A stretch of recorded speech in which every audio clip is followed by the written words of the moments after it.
Good morning, everyone. I'm Bill Miles with the Hilton Head Island Bluffton Chamber of Commerce, and thank you for joining us today. We're delighted to have you. Fall is in the air, and I don't think there's really anything better than fall in the Low Country, and hopefully you're enjoying this past weekend and the last few days just like I am. It's been quite a week already for Hilton Head Island and for Bluffton. For the sixth consecutive year, the readers of Condé Nast Traveler has voted Hilton Head Island as the #1 island in the United States, and that includes the Hawaiian Islands. So that's a big deal, and 6 years straight. And so, what are the visitors like? The readers of Condé Nast like about Hilton Head Island? Really, it's the same thing that we all love about the place we love. It's natural, unspoiled beauty, our clean, beautiful beaches, as well as that Southern hospitality. And thank you to everyone who provides that Southern hospitality to all those who visit us. Some other recognitions and shout outs that go out today along those same Traveler or Condé Nast Traveler Awards is the Savannah Hilton Head International Airport. That was once again chosen as the #1 airport in the United States. And then it's remarkable to see that out of the top 10 resorts in the South, Hilton Head Island and Bluffton had 4 of those. So #1 was the Montage Palmetto Bluff, the Westin Resort Hilton Head Island, and then also ranked in the top 10 is the Inn and Club at Harbortown, as well as Palmetto Dunes Oceanfront. So a big hats off to each of you, to each of those businesses, and to their associates and colleagues. What a great honor, and we look forward to continuing to welcome our visitors and those future residents and all those who we really care about and like to see frequently. And so we're fond of saying that, they call it America's #1 island, and we call it home. And that's something that I love to share with others, and just proud to call Hilton Head Island, Bluffton, and the entire Low Country region home. Election day is just really around the corner. I think maybe 34, 36 days away. So stay tuned for that. We're going to have some podcasts with our mayoral candidates, and then we'll be talking with other candidates running for office. And we'll be talking to them about what you're asking for. And #1 on the list was workforce housing, the 278 project, as well as workforce availability. And so stay tuned for that. You'll be able to hear all the thoughts from the candidates running for local office. We're delighted to have Senator Davis with us today, and he's going to speak just a little bit to us about the green space referendum, as well as give us the latest update on to the 278 corridor project and anything else that's on your mind today. Senator, good morning and good to see you. Good morning, Bill. How are you? Can you hear me okay? We hear you, we see you, and we're all good to go. Okay, I appreciate it. And I appreciate the what you said at the outset, Bill, about all the recognition that our various developments in Southern Beaufort County have achieved. And I think the common denominator in terms of the desirability in Southern Beaufort County and Beaufort County in general is the natural beauty, is our ecosystem. We're unlike any other place in the country, and it's in jeopardy. And I want to be very clear about that. If you look at what's already on the books in terms of approved lots or approved building lots or densities, if all of that comes to realization, fulfillment, if what's in theory been approved becomes reality on the ground, we will more than double the number of rooftops in Southern Beaufort County. That is simply an unsustainable development model. And seeing that and looking at what we can do about this, I proposed and drafted the green space ordinance in Columbia this past session. And what it would allow is Beaufort County or any county to submit to the voters for approval up to a penny sales tax, with the revenues being used for the purpose of acquiring open space, buying up densities, preserving land. And that got signed into law by Governor McMaster in May. I then went to Beaufort County and made the argument to them that we simply couldn't let all these approved development units and lots come to fruition, that if we more than double the density in Southern Beaufort County, it's going to ruin our natural beauty, ruin our environment, clog our roads, and diminish our quality of life. And Beaufort County Council agreed, and it agreed to put on the ballot this November, coming up in a few days, few weeks, a penny sales tax for a period of 2 years. What that would do over a period of 2 years, a penny sales tax would raise $100 million. And so if this particular referendum is approved, what Beaufort County could do is immediately go into the bond market, issue $100 million worth of bonds, have that $100 million amortized and paid off over a 2-year period as that penny sales tax is collected. And then $100 million could be utilized to buy up land, buy up open space, buy up densities, to do the things that we have to do in order to maintain our quality of life here. Now, it would have a lot of safeguards put in place. First of all, you would have a 7-member citizen oversight committee to look at the purchases. You would have the involvement of the Open Land Trust, Coastal Conservation League, the Nature Conservancy, all these stakeholder groups that have done such a good job over the years in protecting our quality of life would be involved in the process. Any purchases by Beaufort County Council would then have to go through 3 readings before those dollars will be used to acquire open space. I don't like taxes. I have never voted for a tax increase in Columbia, but this is an existential threat for our area. People driving down 170 or 278 can already see it happening. You look and see, hundreds of acres being bulldozed, roads being put in, lots being staked out, and houses sprouting up. Our ecosystem, our area simply can't sustain that kind of development. We have a chance to do something about it this November. Beaufort County is going to be the first county in the state to try this new law. Well, we can take the reins of this and really kind of guide our own destiny. And so I'm going around to every civic group I can go to, Bill, and trying to convince them that I don't like taxes. I realize it's a tough economic time, but this is truly something that we can't afford to miss. This opportunity we cannot miss. And so I agree with you. We have other issues like affordable housing. There are areas things that we can do in that regard. But right now, immediately, right before us, we have an existential problem in terms of overdevelopment, densities that have already been approved. They're on the books. We can't do anything about them. Local government has already approved them. The only way to control it at this point in time is to do something like this. And I'd be happy to answer questions that your members may have. But I'm doing the best I can to give the Beaufort County voters an opportunity to roll this back.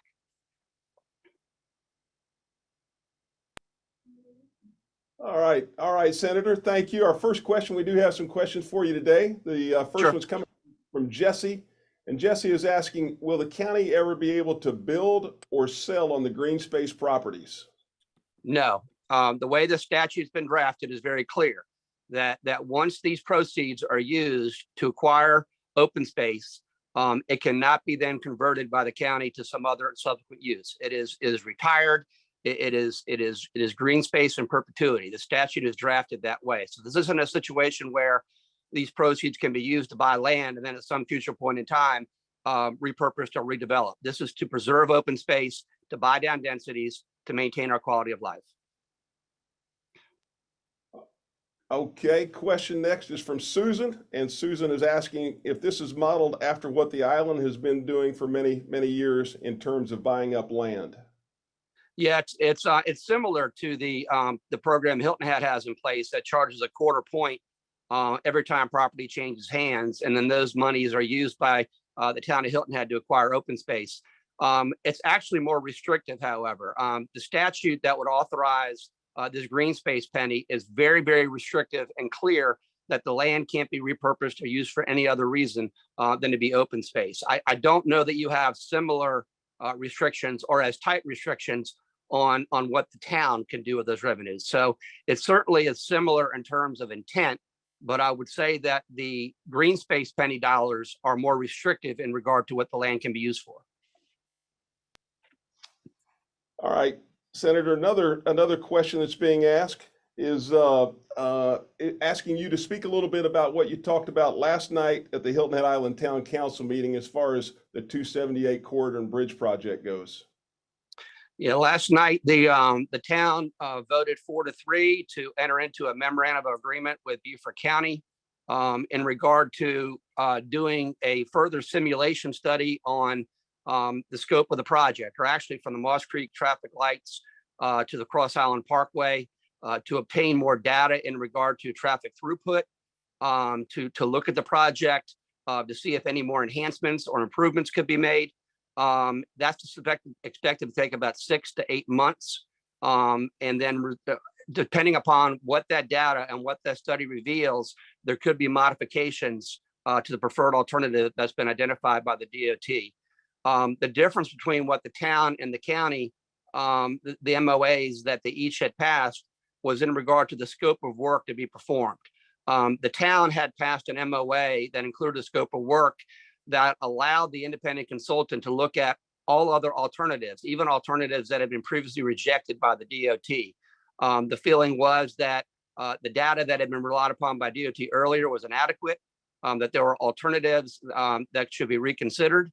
The county scope of work was more restrictive in terms of, we can look at improving the preferred alternative, we can look at new data, we can try to improve the project, but we're not going to go and revisit alternatives that had previously been rejected. So that was the difference between the two versions, between the county and the town.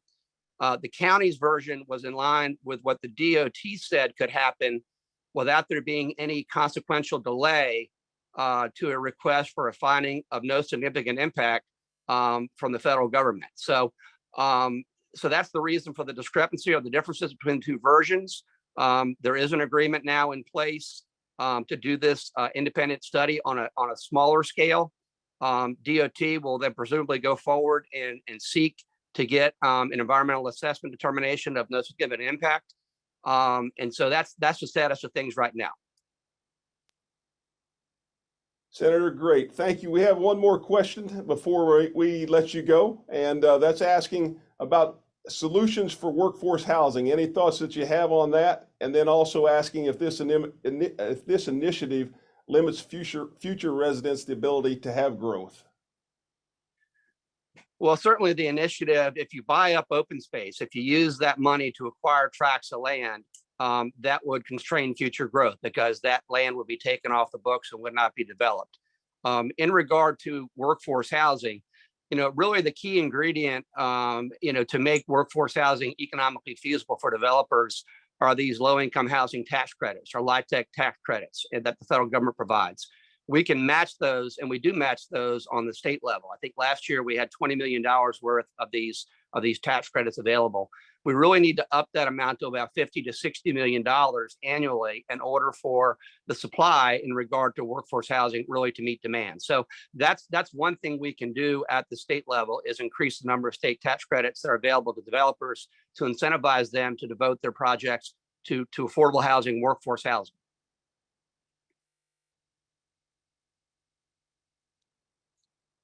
All right, Senator, thank you. We appreciate you being with us. We appreciate the work that you do on behalf of all of us, and we'll continue to hear more and more updates from you as we move along. Appreciate you being with us. Okay, appreciate it. Bye-bye. Senator Tom Davis. All right, thank you. I've never spoken to anyone who has traveled to more countries than he has states. So we're going to look at Kevin Cassidy today. The director, there it is, the director of the Bretton Woods and Multilateral Organizations for the International Labor Organizations for the United States. That's quite a deal. And then prior to that appointment, he served as the Senior Communications and Economic Social Affairs Office for the ILO Office of the United Nations. From my Midwestern drawl to Southern slang, that's a lot for me to get out. Traveled the world extensively, and we're delighted to have him with us today. So he's also, I want to point out, also on November the 11th, we'll be speaking to the World Affairs Council here on Hilton Head Island. And for any of you that would like more information on that and how to be a part of that, Kelly will have that in the chat box. So Kevin, thank you for being here today. Welcome, and we're delighted to have you. Well, thank you very much for that, and thank you to the Chamber for inviting me. We have experienced problems, during COVID. I think COVID showed the fragility of our global economic system, and of course, our reliance upon just-in-time delivery, warehousing, which made sense, I think, when things were working well. But I think now we're in a very difficult spot, and there are multiple reasons why. The obvious one, as we see, extreme weather. Extreme weather, climate change, these have always caused problems for supply chains. And I think now when we are seeing Hurricane Ian going on, we see other extreme weather events around the world. This is actually creating big problems. Rivers are running dry around the world. trying to get goods from the factories to the ports and out to the markets have been a very difficult situation. The second big issue that we're facing now is geopolitical uncertainty. I think, people are looking at the war in the Ukraine. Of course, the inability of them to export wheat to certain markets, and the wheat market from Ukraine is very important to continents like Africa and other parts of Europe. So this uncertainty really creates problems, and if you have sort of low intensity war, even if it escalates even further, I think one of the things that happens during wartime is that your supply chains are often targeted. So I think we have to be keeping a watchful eye on that. The third element that we're looking at in why supply chains are still a bit sluggish is that energy shortages, inflation. I mean, we have the finance, fuel, and food concerns that are happening right now. Energy shortages in Europe in particular. Germany is the largest economy. It's heavily dependent upon their exports. And if they don't have the energy supplies in order to keep those factories up and going, we're going to see significant delays in the global supply chain. We already see U.S. retailers, they're cutting their sales forecasts. UK car makers are really worried about their output. They're not being able to access the chips that are necessary. All of the additional functions in our cars today require to have chips with firmware embedded into that. Again, back to geopolitical, most of our chips today are made in Taiwan. It's the biggest supplier of chips, and of course, with the situation in China, looking at Taiwan, and of course the U.S. President's response to that, we have some problems ahead that I hope that we'll be able to overcome. The last two that we're looking at is I'll use the word labor unrest. I think it's uncertainty more accurately. The rising cost of living, workers demanding wage increases, people reevaluating, not, resigning, but reevaluating what work means to them. In some of the jobs that we take for granted, the waiters, the people who are stocking shelves, the people who are, driving buses or taxi cabs. And so a lot of them were kind of looking at their life and seeing, do I really want to work, 40, 60, 80 hours a week and just making a living for myself, working 2 or 3 jobs? And, many people today realize that you need a 2-income family if it is a single parent-headed household or you're an individual getting started in your world of work. It's very hard to find those wages that are going to be able to afford the housing that you need. Many of the people in big cities who are servicing those cities, whether they are working for the municipality in terms of bus drivers or policemen or firemen and sanitation workers, others who are working in service industries, working in retail shops, working in domestic services. And so, they can't even live in the city, so they're outside. So they really can't feed back into the economy because they are moving further and further away with less reliable transportation for themselves. Higher fuel costs are all impacting on that. And then, of course, overall, the pandemic has really, put a lot of people out of work. So we're really kind of struggling to get back to the numbers that we had before. But it gives us an opportunity to sort of reevaluate how do we move forward together. So I could talk a bit about that, but I'll pause there in case you have another question to pepper me with, please. Yes, Kevin, just a couple questions before we move forward to that. One of the questions just coming in is from Jason. You mentioned a little bit about workforce and asking is what's your take on workforce issues in the U.S. and any possible solutions you might have in mind? Right. I think if I had the ultimate solutions, I'd be Secretary General of the UN, but I will try my best to give this. I think what we're looking at is that there were a number of mega drivers of change before COVID-19 had hit. And one of those was digital transformation. And I think the US, which is really engaged in what we would characterize as an innovation economy, right? Agriculture, manufacturing, finance, knowledge, and innovation. We're at the high end of all of this. And digital technology and innovations are taking place around the world, but the US has been a leader on most of this. For a fact, microchips were invented in the US. So I think what we're looking at is how do we retool the future workforce to have these, future-proof skills? And this is not going to happen overnight. Most universities will provide you with a a certificate. But I think today, people are seeing the need to go to higher end activities and go for master's degree or go for credentialing in areas in the digital technology. Now, that doesn't mean that there aren't jobs for people in trades. I mean, I think someone who paints a bridge, someone who builds a road, someone who swings a hammer, an electrician, you can earn a very good living. And in some instances, the general contractors will make more than a professional such as myself and my jobs. But it is the protection of those workers as well that the ILO looks at in terms of the fair remuneration, maybe their benefits, and of course pensions, because I don't know if the future generations will be able to ever retire. So we need to look at skilling and skills forecasting. So I believe that it's really important for businesses and the government and academic institutions or educational institutions to get together to look at the skills that they need for the future. Now, what we see with most employers, and the Society for Human Resource Management was speaking about this recently, that it's not only just the technical skills in particular areas and high-level skills, but it's also those cognitive skills that you get, through the liberal arts education. So this is about teamwork, communication, problem solving, innovation. I mean, these are absolutely essential for moving forward. So I do believe that we need to get the governments, the employers, even the trade unions, because trade unions credential their workers. And if anyone has had renovation on their home, it's better to have somebody who actually is trained on it rather than just believing that somebody who comes into your house actually has that skill set.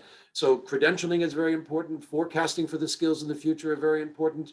But let's not give up on the trades, because I believe that the trades will offer a very good opportunity for many people as well too. But also let's be careful about that. We are now in a global competition. And as COVID had shown us that we can work, certain jobs can be worked remotely. So you're not just competing against somebody in your city, in your state, in your country. You have global competition, because this teleworking has opened up a whole new phase of work where we have to also be careful, because when you are, a sort of an individual worker for a big company that may be contracting you from overseas, you want to make sure that you're going to get paid for that job. So read the terms and conditions on that. As an individual contractor, sometimes you may not be able to see that.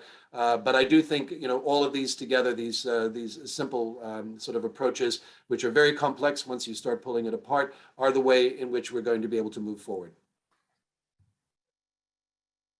Thank you for that. Another question coming from Philip, and Philip is asking, do you see us lessening our dependence on China for goods? I think one of the big issues that had come up is not only just how global supply chains are very fragile, but how we've invested in one supplier. Now, that has happened through the development of vertical supply chains. So many big companies, for all the right reasons, to expand markets, to sort of increase their exports, went to certain countries, China in particular, where China actually has the entire supply chain covered. They can source the minerals or the cotton for the products. They can have it processed. They can have it manufactured into goods, and then have them on a ship and ready for you, a couple of weeks later. When we see that, we are also worried that we become very dependent on that. So there is a move towards reshoring and nearshoring. There's a lot of discussions, for example, in the White House. Vice President Harris had developed a root causes strategy for Central America, making obviously the Americas hemisphere stronger and more self-reliant on one another. But it's not easy just to shift overnight after 40 or 50 years of building up your footprint in other countries. So to retool, to retrain, to have the investments going on, it's not a panacea. It's not going to happen overnight. But I do think what's happening now that we do see is that employers are starting to realize that you need a multiplicity of providers for yourself, everything from the raw materials to the production manufacturing of that. We're also seeing that businesses are taking more attention and more care to have greater visibility within their supply chains. Most companies today don't see beyond the first tier or the second tier at most. But as people in this business know, that you could have thousands of employers working on that. That provides an opportunity for small and medium-sized enterprises in the United States, particularly women-headed businesses that can actually provide inputs into those global supply chains or supply chains just more generally for the US. So I think we can build resiliency into that. And we need that resiliency, sustainability in order not to be held hostage to the geopolitical problems or the transportation problems or pathogens that go out and destroy the entire global economy.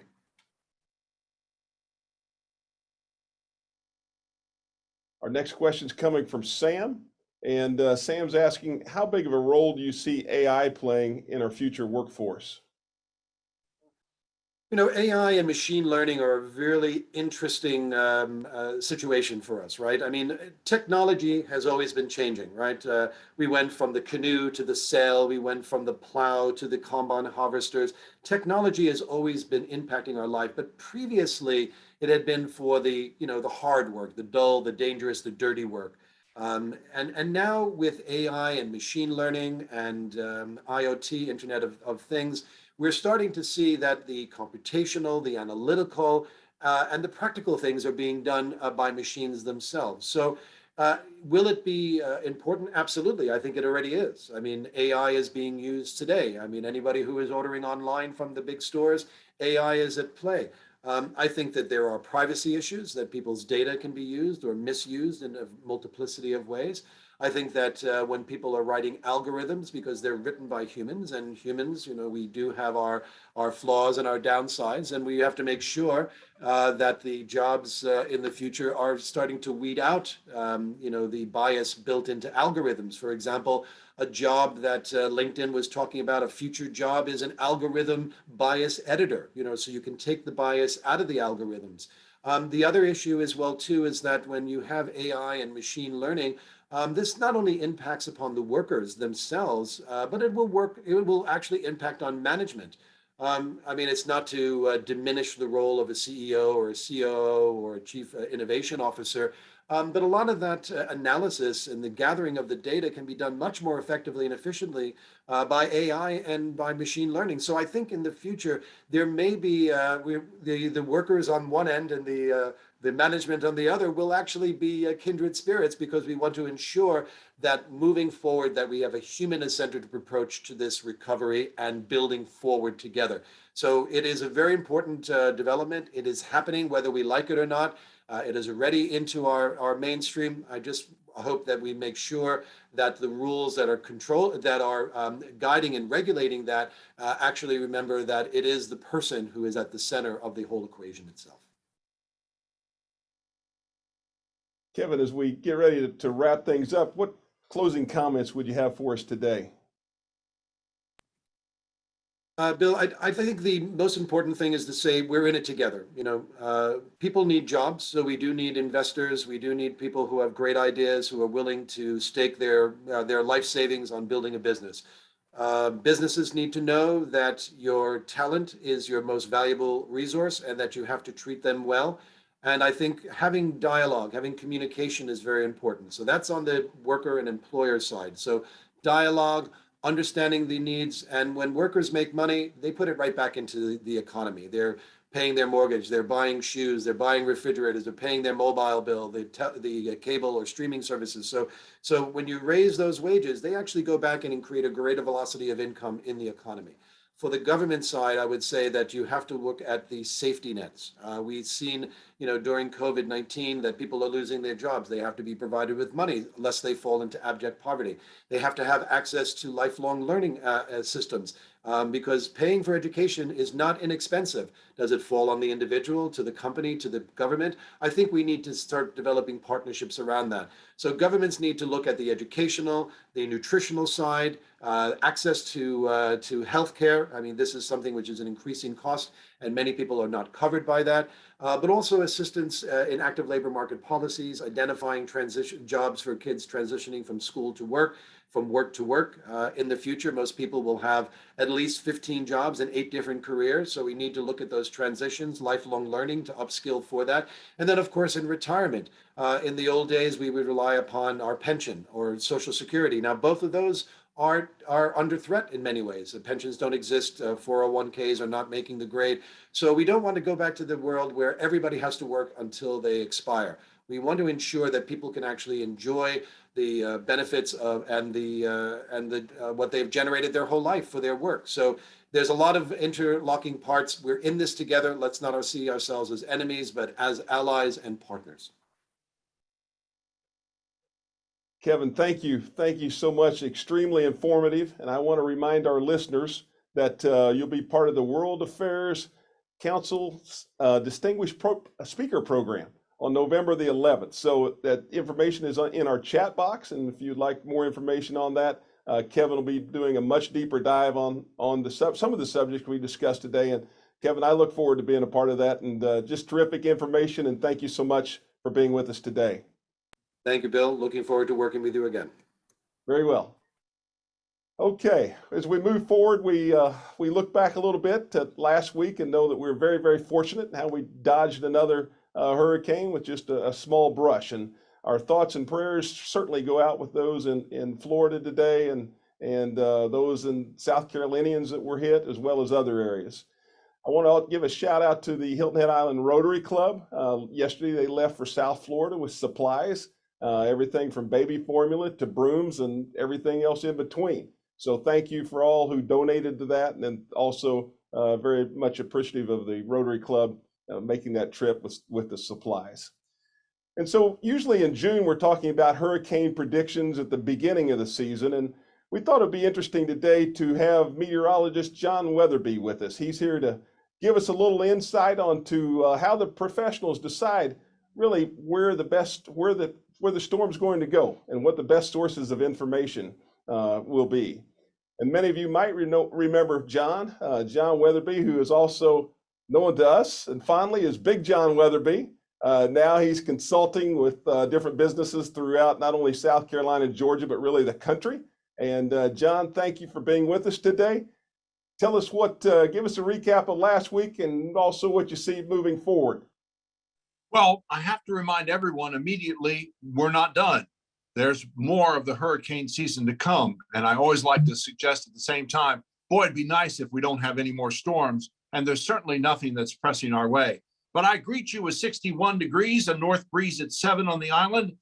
Things are very comfortable, headed up to 77 this afternoon. You really can't argue with that. And that often happens after a major tropical system goes by. The weather becomes just delightful because that system, in fact, pulls all the low level and mid-level moisture out of the atmosphere. And you get a dry system that kind of takes over and gives us some really lovely weather. But it was last Thursday, 2:21 in the afternoon near Georgetown, Ian made a Cat 1 landfall into South Carolina. And I'm watching him on water vapor imagery still today, continuing to spin right off the Virginia coast as an upper level low with lots of rain into the Northeast. If you've been up to the city at all this week or anywhere in the Northeast corridor, you've been under the remnants of Ian, and that will continue finally pushing off. It's kind of important also to say, as Bill suggested, where are we right now? And there are no threats for South Carolina today. We do have tropical depression number 12, very weak out in the middle of the Atlantic. Doesn't look like it will survive, but there's a caveat there. It may, in fact, regenerate as a tropical storm after the weekend once it gets through a very hostile environment in the next couple of days. Perhaps our bigger concern is what's labeled as 91L, Invest 91L, going into Central America, then possibly into the Pacific. But 91L could turn in the Southern Gulf and head northward toward our Gulf Coast. That doesn't look likely, but it's a possibility. We'll keep that in mind.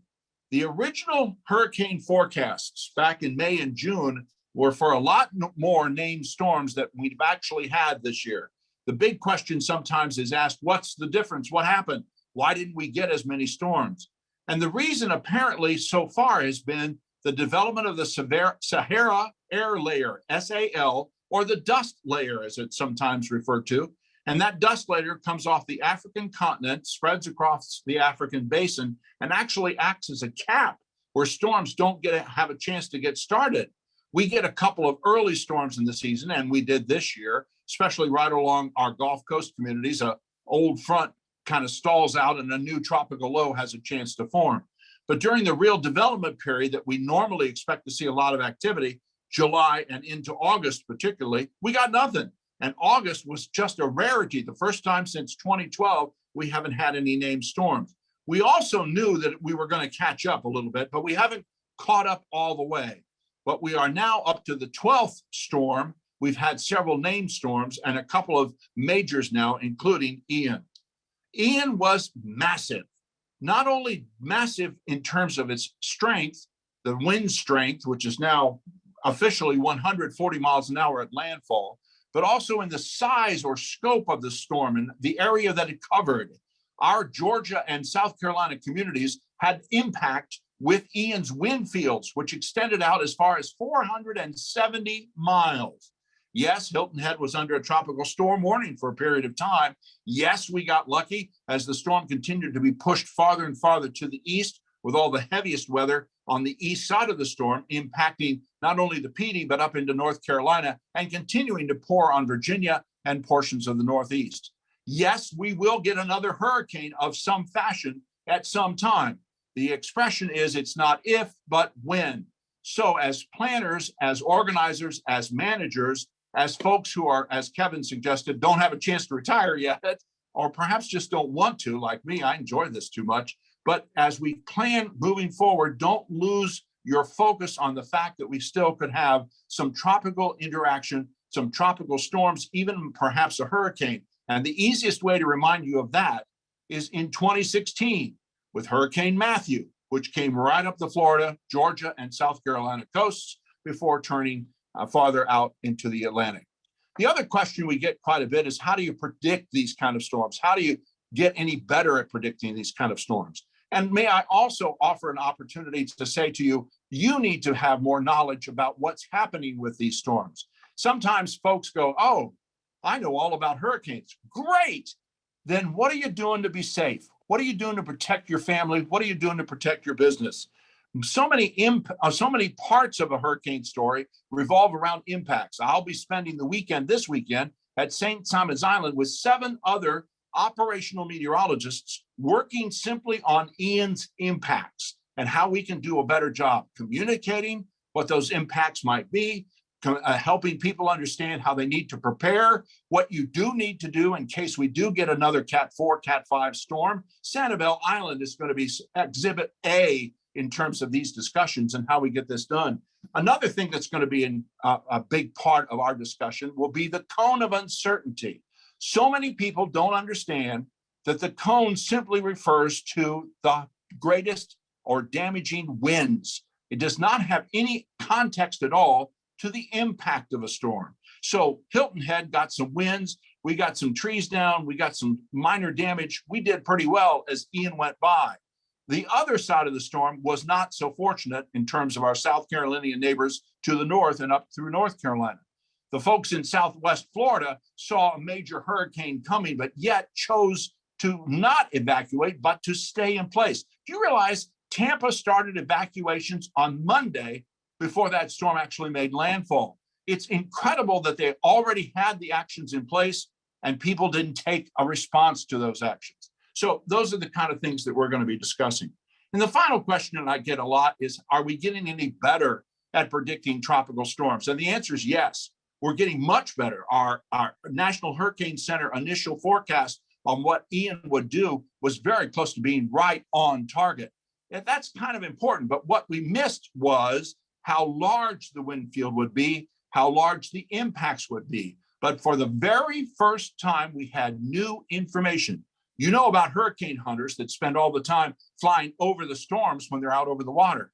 This time we had upper air soundings being taken over the features that were going to be directing Ian, over the area of high pressure over the southern plains, over the trough that was over the Ohio Valley that actually pushed Ian farther and farther to the east, over the subtropical high that was sitting out in the Atlantic, areas of the weather equation that we've never thought about before. This time, for the very first time, we had planes flying at 45, 65,000 feet up over those features, identifying their characteristics, identifying what they could or could not do, and which direction they were moving.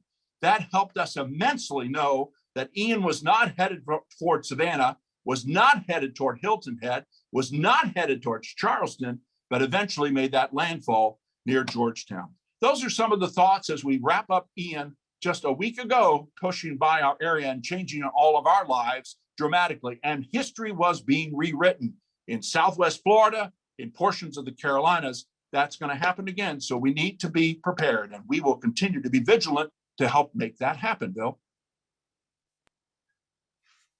John, you're the best. Thank you for that update. Our first question is coming from Sam, and Sam is asking how social media impacted storm preparation both positively and negatively.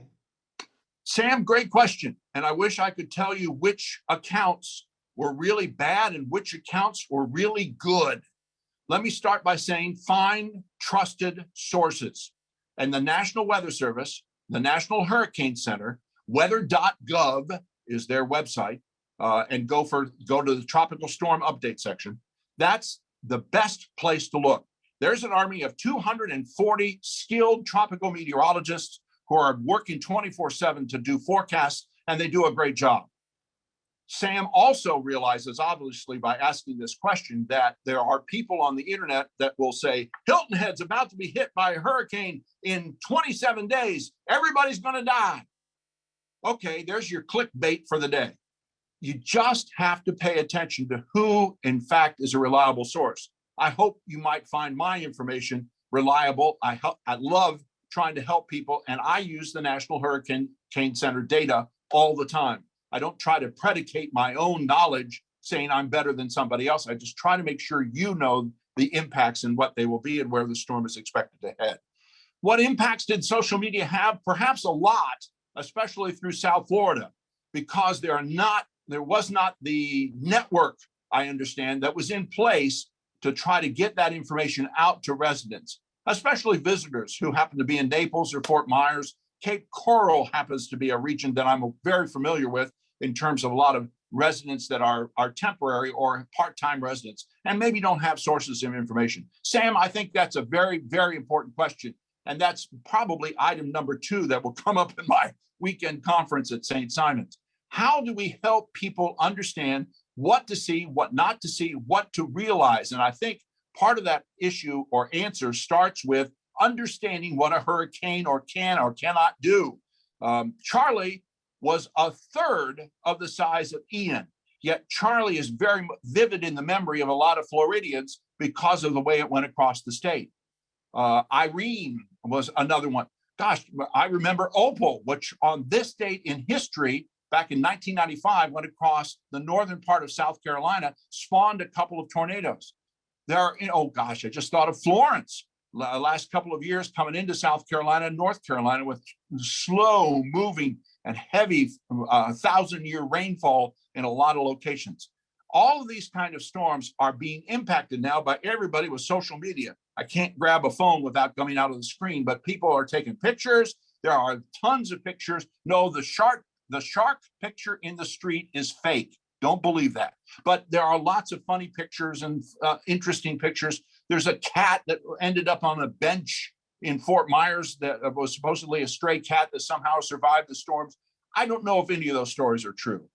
What I do know is true is what Bill started my segment of this program by talking about Rotarians going down to help Floridians, people who actually need help, people who actually need to be taken care of, need to be assisted to get back on their feet. They're still without power. They're still without water. They're still without supplies. It's just an incredible disaster. Sam, social media had an impact. I'm not sure it was all good. I'm not sure it was all bad.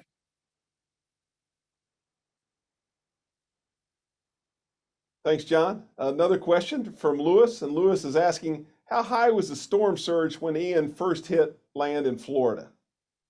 Storm surge was 22.5 feet. We had a negative surge in Charlotte Harbor. Negative surge, meaning the water was drawn out of the harbor and then came crashing back into the harbor as the storm made landfall. It just depends, Lewis, you probably know this, just depends on how the winds align with certain water features, how high they may or may not be. It's also very difficult to accurately measure storm surge. And by technical definition, storm surge is how much water above normally dry locations. 22.5 feet was the last report that I saw from the Hurricane Center.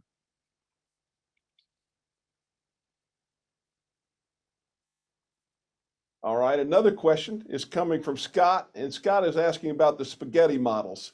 Spaghetti models are prevalent and online. How reliable are they, and should we continue to follow those? Sure, and you're welcome to follow them. Just understand they're not the gospel.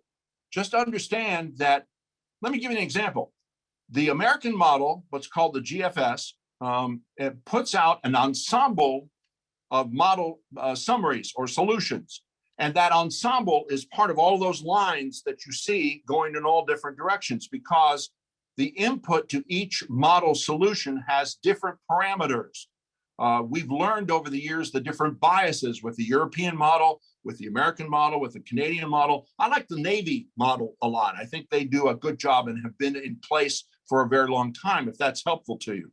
Spaghetti models, I don't mind, because they show us the possibilities, but they don't show you exactly where it's going to go. And many of the model depictions have what's called a center line, kind of a general consensus of what they think all these models together might actually look and see. I would follow the National Hurricane Center models and predictions. That's the one you've got to take action on. Some of those models that are 10, 15 days out are just horrendous because they don't have the information. Maybe the storm hasn't formed yet. Maybe there's several synoptic features in the environment ahead of the storm that will change directions and focus. There are a lot of things that can change. Watching the spaghetti models, okay, that's fine. Don't let yourself get nervous or worried about a model that says something's coming to Hilton Head yet. You've got to wait. For a short period of time there, the National Hurricane Center line up this cone of uncertainty was headed right to us. But we all knew that was going to shift farther and farther to the right. We were very, very blessed that it got even farther to the right, that it gave us very few impacts on the wraparound. But if you watched the spaghetti models, when Ian was first starting to form east of the Leeward Islands, you thought, good grief, that's headed to Texas. Well, that's where the original models said it was going to go.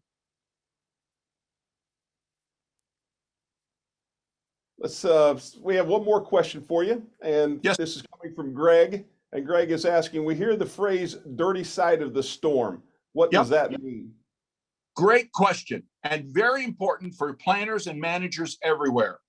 As you look at the storm's track, the right front quadrant of that storm in this hemisphere, that's the right side of the storm, is the dirty side of the storm. It has the strongest winds. It has the heaviest rains. Also, in this part of the world, we are often having to deal with wind shear, southwest to northeast wind shear, which is blowing the heaviest storms off to the upper right side. The back side of the storm is called the clean side of the storm because it has less impact. Okay? As Ian went by, Hilton Head was on the clean side of the storm. You see the difference? But the dirty side of the storm is where the heaviest rain is. When Fiona went by Puerto Rico, it didn't hit it clipped Puerto Rico in the southwest corner. But when Fiona went by, the dirty side of the storm was over Puerto Rico, and they got all of that incredible, devastating rain, along with some gusty winds. The dirty side of the storm is normally, in this hemisphere, considered the right side of the storm, especially the right front quadrant. And that's where you're most likely to get isolated tornadic activity as well with any landfalling storms. Good question. All right, John, as we get ready to wrap things up, what thoughts or advice would you leave us with as we go throughout the rest of this hurricane season? Very quickly, we're not done. And we're not done till November 30th. That's the technical end of the hurricane season. So we've had named storms in December, in January, in April, way apart. And as warm as the North Atlantic is, where we've had a couple of storms form this year, that may happen again this year. We'll have to watch that carefully. But my thought is, we're lucky enough to be in paradise, but you must be prepared. I don't want to be the guy that goes, oh, I'm going to cry wolf. I'm going to cry wolf. But I am going to continually remind you to make sure you're prepared with your life, with your family, with your business, in case any tropical storms come our way. John, as always, that's great advice, and good luck at St. Simon's this weekend. We appreciate you, and I want to let our listeners know just how helpful you were with us last week, and then not only last week, but in other storms before. So thank you for that. And if there are any businesses that are listening that would like to consult with John on storms and things, please reach out to him, and I know he'd be glad to work with you. So John, We'll thank you. Keep up the good work, and we really appreciate you. All right, that was John Weatherby, and talking all things about storms. As we get ready to close today, I want to just remind everyone that if you're not already following us on social media, please do so. That's a great way to keep up with the latest community news and events. And then also want to remind people that the CJ Cup is going to be happening at Congaree October 20th through the 23rd. If you haven't gotten your tickets for that, you might want to think about doing so. And then we're in fall, spring's just around the corner, the RBC Heritage presented by Boeing. Wanted to mention that ticket sales are going well there, and it was a sellout last year, and so you want to jump in, get your tickets early for the RBC Heritage. As we wrap up today, a couple more shout outs I want to give. Haley Martin and our team, it's her birthday, so Haley, happy birthday to you, and thanks for all you do. And then we had some other exciting news here at the Chamber not too long ago. Our own Lily Strickland got engaged, and so she and Charlie Wilmot will be getting married sooner than later. So congratulations to them. Thank you all for listening to us today. Hope it was helpful, and we look forward to being back with you again soon. Thanks again. Have a great fall day.